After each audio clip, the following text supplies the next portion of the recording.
Ju drejtua Miloševićit dhe i tha që do ta ndalonte menjëherë dhunën ose përndryshe SBA-ja do të kundërpërgjigjej. Huaj paragrafin 5 thoni që gjatë negociatave të Daytonit në 1985 ju përmendët se kishit dieni se presidenti George Bush kishte dhënë një paralajmërim të ashtu quajtur paralajmërimi i Krishtlindjes. Na sqaroni çfarë është përgjigje. Fillimisht kur filluam negociatat, unë nuk kam qenë në dieni të këtij paralajmërimi dhe diplomatët e dinin në fakt këtë gjë.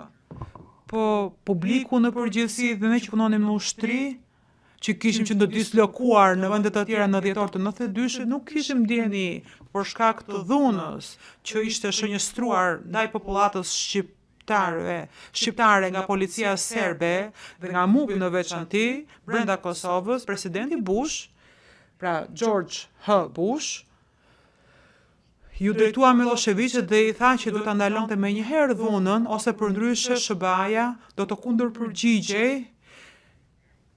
Ishte një referencë që përdorej nga forcat ushtarake për të ndaluar represionin, dhunën ndaj shqiptarëve të Kosovës, që ishin në fakt shumica e popullsisë në Kosovë.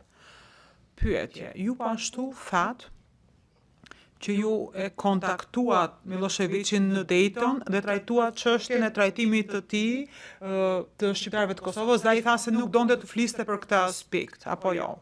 Përgjigje, unë dhe Richard Holbrooke e kontaktuam dhe ai tha nuk do të flas për këtë. Është shteti im, problemi im.